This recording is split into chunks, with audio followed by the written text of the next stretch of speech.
नमस्कार। अंतर्राष्ट्रीय खबरों के हमारे इस खास कार्यक्रम में आपका स्वागत है। मैं हूं चंद्रशेखर जोशी। इस कार्यक्रम में हम आपको इस वक्त की महत्वपूर्ण अंतर्राष्ट्रीय खबरें बताते हैं, साथ ही दो बड़ी खबरों पर अपने विशेषज्ञ मेहमान के साथ चर्चा भी करते हैं। आज हम इजराइल के खिलाफ अरब और मुस्लिम देशों की गोलबंदी और रूस यूक्रेन युद्ध के ताज़ा अपडेट पर चर्चा करेंगे और कार्यक्रम के अंत में कुछ और महत्वपूर्ण अंतर्राष्ट्रीय खबरें आपको बताएंगे। लेकिन आइए सबसे पहले आपको दिखाते हैं इस वक्त की अंतर्राष्ट्रीय हेडलाइंस। ब्रिटेन ने रूसी राजदूत को किया तलब। नेटो हवाई क्षेत्र के उल्लंघन पर दर्ज कराया विरोध।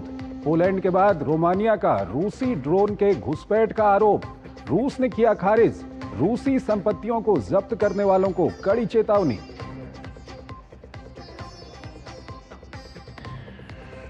कतर में हमास पर हमले के खिलाफ अरब और मुस्लिम देशों का शिखर सम्मेलन। अंतर्राष्ट्रीय समुदाय से इजराइल को जिम्मेदार ठहराने की अपील। प्रधानमंत्री नेतन्याहू ने कहा हमला नहीं हुआ विफल। हमास को दिया संदेश कहीं भी बनाया जा सकता है निशाना।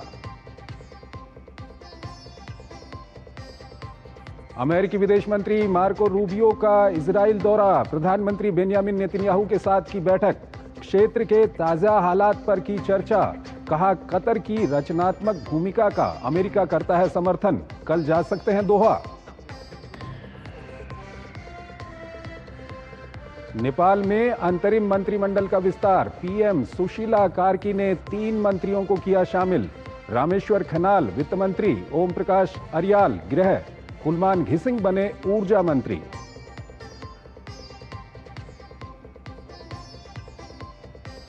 अमेरिका में टिकटॉक से हट सकता है बैन। अमेरिकी राष्ट्रपति डोनाल्ड ट्रंप ने दिए संकेत। टिकटॉक के स्वामित्व पर अमेरिकी चिंताओं को लेकर बनी सहमति।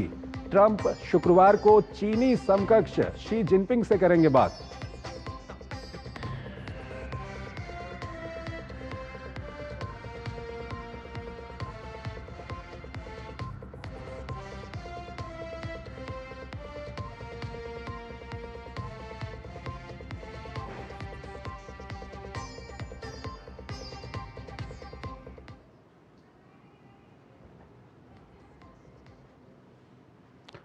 एक छोटा सा ब्रेक लेते हैं, उसके बाद हम आपको सबसे बड़ी खबर की ओर लिए चलेंगे।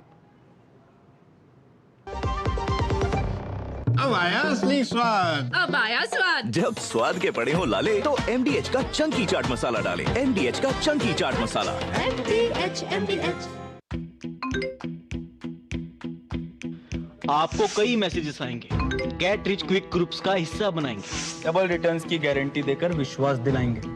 ये नकली है या असली, भारत फर्क पहचाने।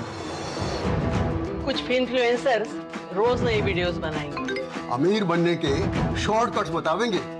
बड़े बड़े सपने दिखाएंगे। ये गलत है या सही। भारत फर्क पहचानेगा और बनेगा देश इन्फॉर्म्ड इन्वेस्टर्स का। An investor awareness initiative by SEBI. हर महीने होगी बड़ी बचत। आवश्यक वस्तुएं हुई और सस्ती व किफायती। दूध, पनीर, स्कूल स्टेशनरी, 36 जीवन रक्षक दवाइयाँ, व्यक्तिगत जीवन व स्वास्थ्य बीमा और अन्य जरूरी चीजों पर 0% GST। हर परिवार के लिए और ज्यादा बचत।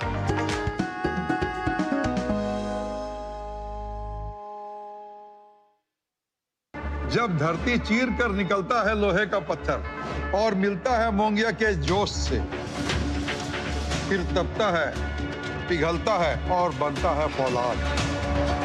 अब होता है सरिया सारी खूबियों के साथ। मोंगिया स्टील, मजबूत देश का मजबूत सरिया। 605।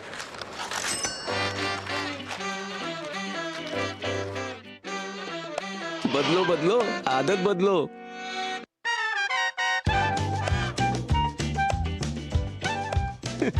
बदलो बदलो आदत बदलो। अब नजदीकी बैंक जाकर फटे पुराने नोट्स बदलिए। अगर बैंक मना करे तो RBI के ओम्बुड्समैन से शिकायत करें। RBI कहता है जानकार बनिए, सतर्क रहिए। दादू दादू, ये प्रीमियम क्या होता है? बेटा प्रीमियम मतलब समझ लो पेट्रोल। जब तक कार में पेट्रोल है तब तक कार चलेगी। पेट्रोल खत्म कार स्टॉप। पर पापा इस बार पेट्रोल खत्म होने पर भी कार चलती रहेगी। वो कैसे?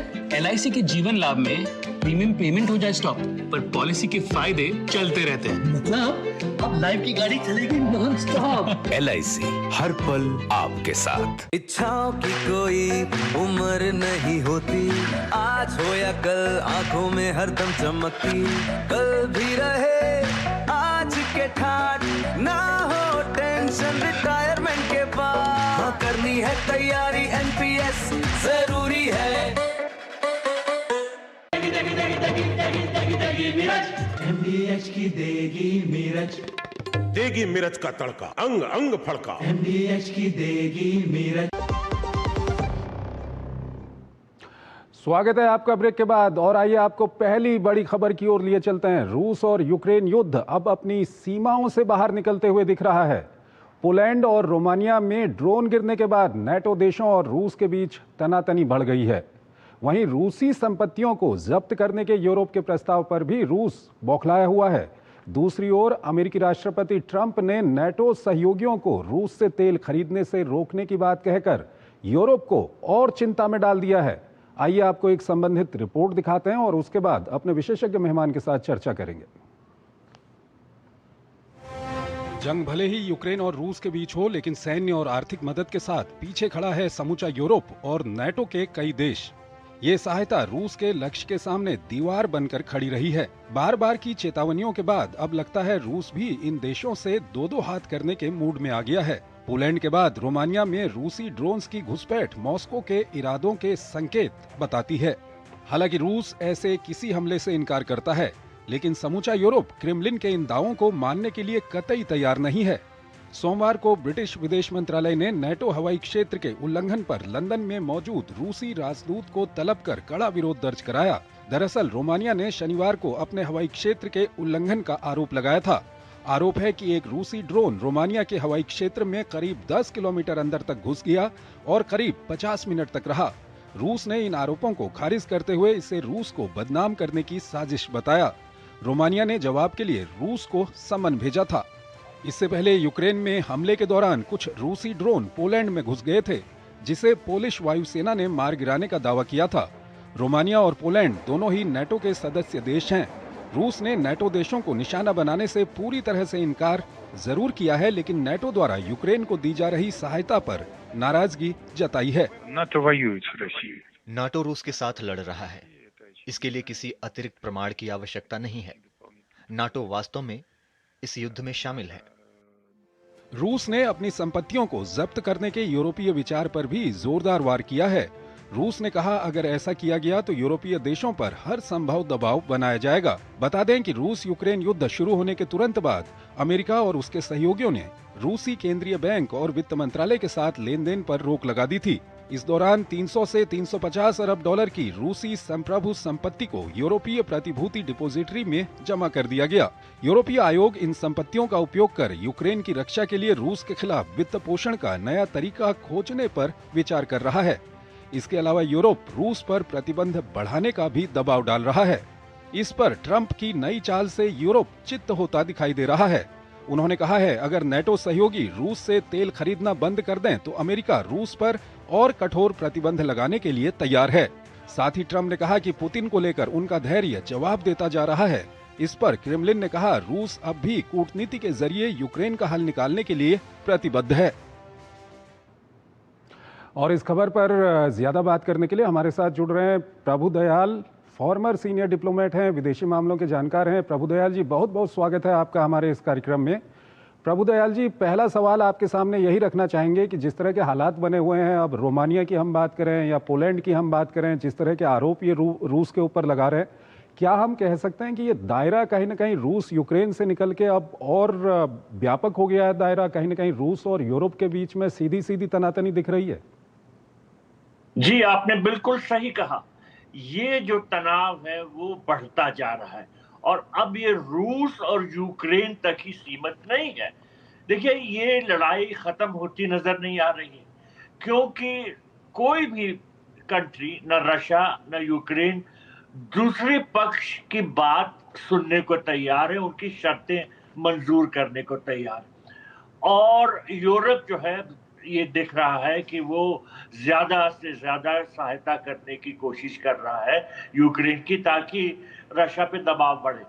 अब अभी हाल में ये खबरें आई हैं, जैसा आपने जिक्र किया, कि पोलैंड और रोमानिया दोनों ने ये कहा है कि रूसी ड्रोन उनके हवाई क्षेत्र में आए और उन्होंने या तो मार के गिराया, अभी इसकी पुष्टि नहीं हो पाई है, लेकिन ये तो उन्होंने बार बार कहा है कि हमने उनको खदेड़ के बाहर भेज दिया। लेकिन क्या इनसे तनाव बढ़ेगा? अगर ऐसा हो रहा है तो तनाव बढ़ना तो जरूरी है। तो ये जो ट्रम्प साहब ने अलास्का में समिट की थी और कोशिश की थी कि पुतिन साहब के लिए पूरा रेड कारपेट हो, वो सब नाकाम हो गई। और ऐसा नहीं लग रहा है कि रूस जो है वो ट्रम्प साहब की जो कोशिशें हैं उनके साथ चलने को तैयार है, क्योंकि रूस यूक्रेन की जो शर्तें हैं वो मानने को तैयार नहीं है। यूक्रेन कहता है कि हमारी जितनी टेरिटरीज हैं वो सब हमको वापस की जाए, और उनका बार बार यही कहना है कि हम लड़ते रहेंगे जब तक हमारी पूरी टेरिटरी हमको नहीं वापस मिलती। और रूस तो ऐसा करने को तैयार नहीं है। रूस कहता है कि जो अभी हमारे कब्जे में है वो हमारा ही रहेगा। तो इस वजह से ये तनाव खत्म नहीं हो रहा और बल्कि बढ़ता जा रहा है, क्योंकि जैसा मैंने कहा नेटो देश भी कुछ लग रहा है कि आगे आ रहे हैं, और तनाव सिर्फ अब रशिया यूक्रेन तक सीमित नहीं है, ये यूरोप के दूसरे देशों तक भी फैलता जा रहा है। प्रभुदयाल जी कहते हैं कि युद्ध में सब कुछ संभव है, और रूस ने एक आरोप लगाया है। रूस का कहना है कि ये रोमानिया के ऊपर जो ड्रोन गिरे हैं ये यूक्रेन की ओर से गिराए गए हैं। क्या ऐसा हो सकता है? क्या कुछ भी हो सकता है। देखिए, एक कहावत है कि जब लड़ाई छिड़ती है तो सबसे पहले सच का खात्मा होता है। When war breaks out, truth is the first casualty.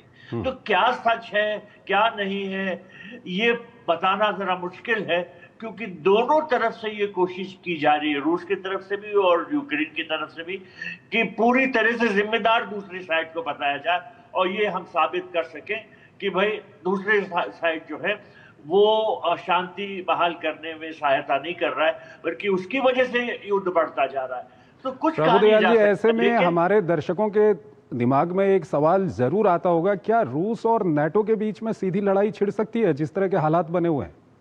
देखिए, मैं ये प्रार्थना करता हूं कि ऐसा ना हो, क्योंकि अगर ये हुआ तो फिर तो we are in third world war. और क्या है थर्ड वर्ल्ड वॉर? अभी देखिए, आप गाजा में जो लड़ाई है वो खत्म नहीं होती नजर आ रही है, जो सूडान में वो लड़ाई चल रही है वो नहीं खत्म होती आ रही है, रशिया यूक्रेन वॉर नहीं खत्म हो रही है। और अगर रशिया यूक्रेन वॉर और मिडिल ईस्ट कॉन्फ्लिक्ट दोनों आगे एक्सपैंड करते हैं, क्योंकि इसके भी संकेत आ रहे हैं, मिडिल ईस्ट कॉन्फ्लिक्ट भी शायद एक्सपैंड करे, दूसरे कंट्रीज इन्वॉल्व हो, और रशिया यूक्रेन वॉर के बढ़ने के भी इम्कान आ रहे हैं।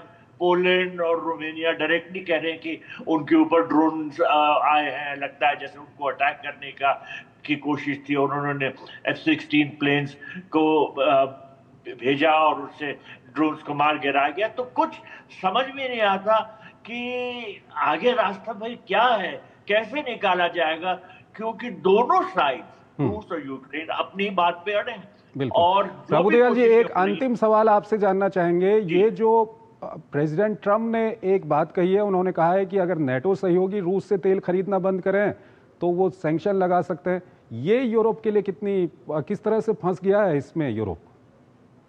देखिए, अगर ट्रम्प साहब सही बात करते तो वो पहले यूरोप पे सैंक्शन लगाते। इंडिया पे किस तरह का, जैसे उन्होंने 25% टैरिफ लगाया, क्योंकि सबसे बड़ा जो एनर्जी का जो परचेजर है वो तो यूरोप है, गैस भी। और तो अगर वो ये कह रहे हैं तो करके दिखाए, लेकिन क्योंकि वो कहते कुछ हैं और करते कुछ और है, तो मैं इस बात पे यकीन नहीं करता हूं कि वो यूरोप पे इतना दबाव डालेंगे कि यूरोप बंद कर दे ऑयल परचेजर, क्योंकि यूरोप की जरूरतें हैं, वो कहां से पूरा करेंगे? उनको कहीं ना कहीं से तेल चाहिए और रशिया से इस वजह से उनको खरीदना पड़ता है। ठीक है, प्रभुदयाल जी हमारे साथ बने रहिएगा। एक और महत्वपूर्ण खबर है, उस पर अभी हम आपसे बातचीत करेंगे, लेकिन यहाँ पर हमको एक छोटा सा ब्रेक लेना है, एक छोटा सा ब्रेक। जिन्होंने यूज किया है वो जानते हैं असली हींग का स्वाद। MDH सुपर हींग, शुद्धता का असली तड़का। MDH आपको कई मैसेजेस आएंगे, गेट रिच क्विक ग्रुप्स का हिस्सा बनाएंगे, डबल रिटर्न्स की गारंटी देकर विश्वास दिलाएंगे। ये नकली है या असली, हर फर्क पहचाने। कुछ इन्फ्लुएंसर्स रोज नई वीडियोस बनाएंगे। अमीर बनने के शॉर्टकट्स बतावेंगे। बड़े बड़े सपने दिखाएंगे, ये गलत है या सही। भारत फर्क पहचानेगा और बनेगा देश इन्फॉर्म्ड इन्वेस्टर्स का। An investor awareness initiative by SEBI. मेरी पसंद, मेरी पसंद, मेरी पसंद, मेरी पसंद, हमारी पसंद, हम सबकी पसंद। मजबूत देश का मजबूत सरिया मोंगिया स्टील। पता है कल जो है मेरे घर पर NSO के अधिकारी आए थे, मैंने तो उन्हें सारी सही जानकारी दे दी। हाँ मेरे घर पे भी आए थे। अच्छा, तो मैंने भी उनको सारी जानकारी दी। ये NSO क्या है और क्या जानकारी दी आप लोगों ने उन्हें? अरे NSO यानी नेशनल स्टैटिस्टिक्स ऑफिस, जो इस समय पूरे देश में हाउस होल्ड हेल्थ एक्सपेंडिचर सर्वे कर रहा है, जिसके अंतर्गत पूछा जा रहा है कि पिछले 1 साल में किस तरीके की बीमारियां हुई हैं, कितना खर्चा आया है और बीमा का फायदा हुआ या नहीं। और अगर किसी घर में महिला माँ बनी है, कोई टीकाकरण की गई जाँचें और डिलीवरी किसके द्वारा हुई, कहाँ हुई, और सबसे जरूरी बात, माँ और बच्चा सुरक्षित है या नहीं। और ऐसी स्वास्थ्य संबंधी जानकारियां इकट्ठी की जाती हैं और हमसे साझा की गई जानकारी के द्वारा सरकार ये तय करती है कि आने वाले समय में स्वास्थ्य संबंधी नीतियां कैसी हों, सुविधाएं बेहतर कैसे बने। और सबसे महत्वपूर्ण बात, ये सारी जानकारी 100% गोपनीय रखी जाती है। हमने तो अपनी जिम्मेदारियां निभा दी, अब बारी है आपकी। इच्छाओं की कोई उम्र नहीं होती, आज हो या कल आंखों में हरदम चमकती, कल भी रहे आज के ठाट, ना हो टेंशन रिटायरमेंट के बाद, हाँ करनी है तैयारी NPS जरूरी है। नए GST से मेरी स्कूटी 7,000 रुपए सस्ती हो गई और स्कूटी खरीदने का मेरा सपना सच हो पाया। अब सफर आसान है और सपने पूरे करना भी। नेक्स्ट जेन GST ने मेरी जिंदगी को बनाया सरल, सिंपल और बेहतर।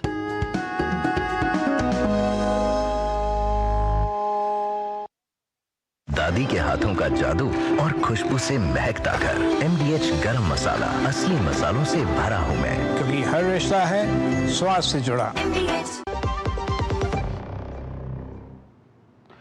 स्वागत है आपका ब्रेक के बाद। अगली बड़ी खबर की ओर आपको लिए चलते हैं। कतर पर इजरायली हमले के बाद अरब और मुस्लिम देश एक मंच पर आ गए हैं। वहीं ईरान, फलस्तीन, लेबनान, सीरिया, इराक, यमन और कतर पर इजरायली हमलों के बाद अब तुर्की जैसे दूसरे मुस्लिम देशों को भी हमले का डर सता रहा है। दरअसल इजराइल ऐलान कर चुका है कि हमास के नेता और कार्यकर्ताओं पर वो दूसरे देशों में भी हमला करेगा। ऐसे में बड़ा सवाल यह है कि क्या अरब और मुस्लिम देशों की एकता इजराइल पर दबाव बना पाएगी? आइए आपको एक रिपोर्ट दिखाते हैं, फिर उस पर अपने विशेषज्ञ मेहमान के साथ चर्चा करेंगे। एक तरफ राष्ट्रपति डोनाल्ड ट्रंप कतर को अपना बड़ा सहयोगी बता रहे हैं, तो दूसरी ओर इजराइल के प्रधानमंत्री नेतन्याहू अमेरिका के साथ अपने संबंधों को यरूशलेम की पश्चिमी दीवार के पत्थरों की तरह प्रगाढ़ और स्थायी करार दे रहे हैं। अमेरिकी विदेश मंत्री ने भी इजराइल पहुंचकर कुछ ऐसे ही संदेश देने की कोशिश की है, लेकिन कतर पर इजरायली हमलों के बाद से अरब देशों में अपनी सुरक्षा को लेकर बेचैनी है।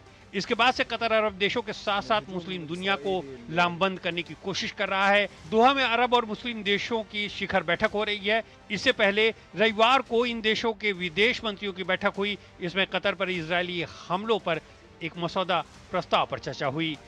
कतर के प्रधानमंत्री शेख मोहम्मद बिन अब्दुर्रहमान अल सानी ने अंतर्राष्ट्रीय समुदाय से कतर पर हुए हवाई हमले के लिए इजराइल को जिम्मेदार ठहराने की अपील की है।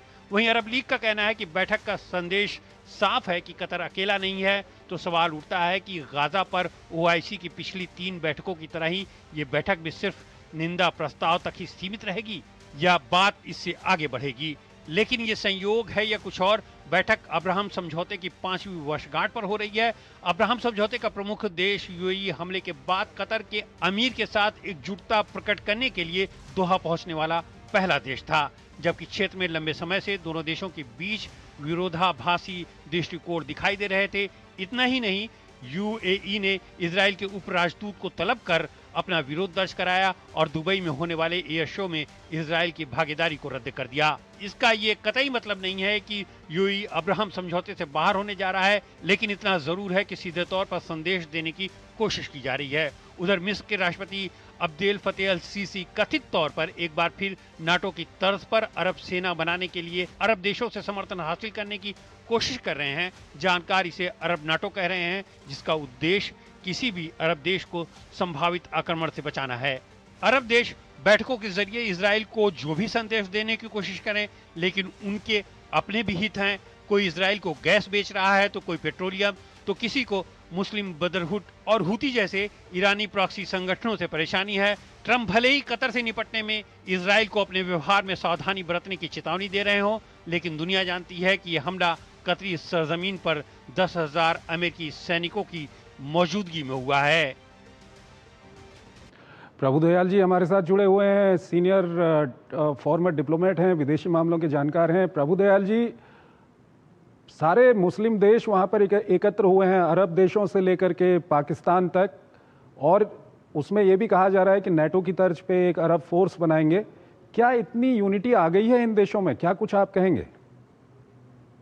देखिए, ये देखना है कि ये जो समिट हो रही है इसका असली नतीजा क्या होगा। क्या सिर्फ थोड़ा बयानबाजी होगी या कुछ ठोस कदम भी उठाए जाएंगे। अब ये जो गैदरिंग है इसमें अरब लीग और इस्लामिक ऑर्गेनाइजेशन, इनके जो चीफ्स हैं ये भी हैं, और जितने अरब कंट्रीज हैं उनके हेड्स, और साथ साथ कई अन्य इस्लामिक कंट्रीज जैसे ईरान, पाकिस्तान, इनके लीडर्स भी शामिल हैं। तो हालांकि इस समिट का उद्देश्य है कि एक यूनाइटेड फ्रंट हो और जो आपसी जो मतभेद है इनको दूर किया जाए, और ताकि एक सॉलिडारिटी बने इजराइल से सामना करने की। लेकिन देखना है कि क्या ऐसा मुमकिन होगा या नहीं। फिर भी इस वक्त जो हालत है बड़े नाजुक हैं। कतर पे जो इजराइल ने अटैक किया है हमास के लीडर्स को खत्म करने के लिए, उसकी वजह से काफी उत्तेजना है और नाराजगी है, और लोग ये सोच रहे हैं कि इस तरह से किसी कंट्री की सॉवरेन टेरिटरी पे कैसे अटैक हुआ है। तो ये तो साफ साफ गलत बात है। देखिए, हमारे प्रधानमंत्री जी ने भी कतर के प्राइम मिनिस्टर को फोन करके उनके लीडर्स को ये कहा कि ये ऐसा नहीं होना चाहिए और हम आपके साथ हैं, ये जो इजराइल ने किया वो सही नहीं किया। लेकिन देखिए, ट्रंप साहब का तो पूरी तरह से साथ है। हालांकि जो भी बयानबाजी अमेरिका करे, मार्को रूबियो वहां गए और उसके बाद बेंजामिन नेतन्याहू से मिलने के बाद मार्को रूबियो ने कहा कि हमास का तो खात्मा पूरी तरह से करना है, क्योंकि अगर हमास के पास हथियार हैं तो वो पीस को डिस्टर्ब करता रहेगा। तो ऐसे हालात सर यहीं पर सवाल आता है कि अगर मार्को रूबियो ऐसा कह रहे हैं और इजराइल ये कह चुका है कि जहां भी हमास के लोग छुपे हुए हैं वहां हमला करेंगे, तो 7 मुस्लिम देशों में तो हमला कर चुका है इजराइल। तुर्की जैसे देशों में भी हमास के कई कार्यकर्ता और नेता वहां शरण लेते रहे हैं। क्या अब इजराइल 8वें देश या और देशों में भी हमला कर सकता है क्या? जी बिल्कुल कर सकता है, क्योंकि अगर हमास के लीडर्स कहीं छुपते हैं और किसी दूसरे देश में उनको पनाह मिलती है, तो इजराइल का ये कहना है कि उनको अटैक करना उसका राइट है, क्योंकि वो उसकी सॉवरेनिटी पे, उसकी पीस पे खतरा पैदा करते हैं। तो हो सकता है कि ये जो कतार समिट है ये कुछ इस तरह के रास्ते निकालने की कोशिश की जाए कि इजराइल के साथ किसी तरह का समझौता हो कि वो सीज फायर करे या कुछ। लेकिन ऐसा बहुत मुश्किल है, क्योंकि इजराइल ने तो ये साफ साफ कह दिया है कि वो हमास की जो ताकत है जब तक उसको खत्म नहीं करेगा तब तक वो इस लड़ाई को खत्म नहीं होने देगा और अटैक करता रहेगा, चाहे वो गाजा में हो या चाहे दूसरे देशों में। आप सर अमेरिका का रोल आप किस तरह से देखते हैं इसमें, क्योंकि अमेरिका के इंटरेस्ट खाड़ी देशों में भी हैं और इजराइल के साथ भी दोस्ती और समर्थन अमेरिका जता रहा है, किस तरह से देखते हैं अमेरिका का रोल? सबसे ज्यादा सपोर्ट अगर इजराइल को किसी देश से मिलता है तो वो अमेरिका से मिलता है। अमेरिका ने बार बार ये कह दिया है कि वो इजराइल का बहुत ही पक्का दोस्त है।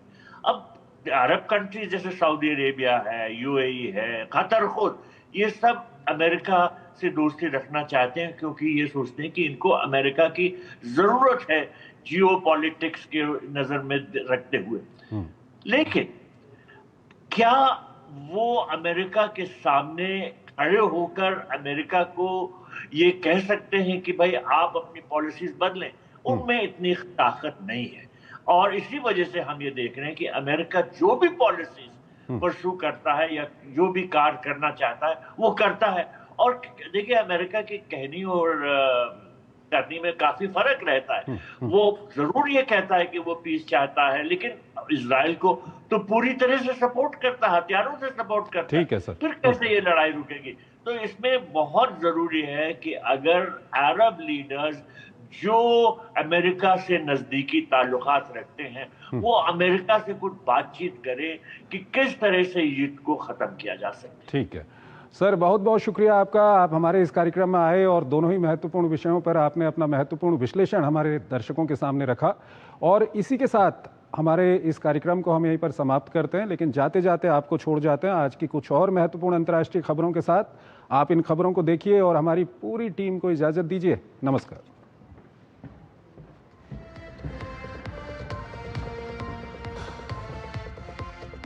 डलास में एक भारतीय नागरिक की गला काटकर हत्या मामले में उसके सहकर्मी क्यूबा के एक नागरिक को गिरफ्तार किया गया है। राष्ट्रपति ट्रंप ने हमलावर को सजा दिलाने का वादा करते हुए आरोपी के खिलाफ प्रथम श्रेणी का मुकदमा चलाने और कानून की पूरी सीमा तक आरोपी को सजा दिलाने की बात कही। नेपाल में प्रधानमंत्री सुशीला कार्की ने सोमवार को मंत्रिमंडल का विस्तार किया। मंत्री के रूप में रामेश्वर खनाल, ओम प्रकाश अरियाल और कुलमान घिसिंग को शपथ दिलाई गई। खनाल वित्त मंत्री, अरियाल कानून और गृह मंत्री और कुलमान घिसिंग ऊर्जा मंत्री बने। दक्षिणपंथी नेता टॉमी रॉबिन्सन के नेतृत्व में लंदन की सड़कों पर रविवार को करीब 1.5 लाख प्रदर्शनकारियों ने ब्रिटेन की इमिग्रेशन नीति के खिलाफ हिंसक प्रदर्शन किया। प्रधानमंत्री कीर स्टारमर इस पर कड़ा रुख अपनाते हुए प्रदर्शन के आगे नहीं झुकने की बात कह रहे हैं। वॉशिंगटन में नेशनल गार्ड की तैनाती के बाद अब राष्ट्रपति ट्रंप ने यहां राष्ट्रीय आपातकाल लगाने की चेतावनी दी है। ट्रंप की चेतावनी मेयर म्यूरियल बोसर के उस बयान के बाद आई है जिसमें कहा गया है कि महानगर पुलिस विभाग अब अवैध विदेशियों को हटाने में आव्रजन विभाग का सहयोग नहीं करेगा। अमेरिका, दक्षिण कोरिया और जापान ने फ्रीडम एज नाम से दक्षिण कोरिया के जेजू द्वीप में शुक्रवार तक चलने वाला संयुक्त वायु और नौसैनिक अभ्यास शुरू कर दिया है। उत्तर कोरिया ने इस युद्धाभ्यास की कड़ी निंदा की है। संयुक्त राष्ट्र में उत्तर कोरिया के स्थायी मिशन ने कहा कि उसका परमाणु शक्ति वाला देश होने का दर्जा सदा के लिए है, इसे बदला नहीं जा सकता। इसमें अमेरिका द्वारा परमाणु निशस्त्रीकरण की मांग की कड़ी निंदा की गई। ब्राजील में जेर बोल्सोनारो को सजा के बाद पहली बार प्रतिक्रिया देते हुए राष्ट्रपति लूला ने न्यूयॉर्क टाइम्स में एक लेख के जरिए बोल्सोनारो मामले में अमेरिकी निंदा को खारिज कर दिया और ब्राजील पर लगाए गए अमेरिकी टैरिफ को गुमराह और अतार्किक बताया। यूनिसेफ ने कहा कि म्यांमार में जुंटा द्वारा एक स्कूल पर हवाई हमले में कम से कम 19 छात्र मारे गए हैं। दरअसल जुंटा ने दिसंबर में प्रस्तावित चुनाव से पहले विद्रोहियों के हाथ खोए इलाकों पर कब्जा करने के लिए अभियान तेज कर दिया है।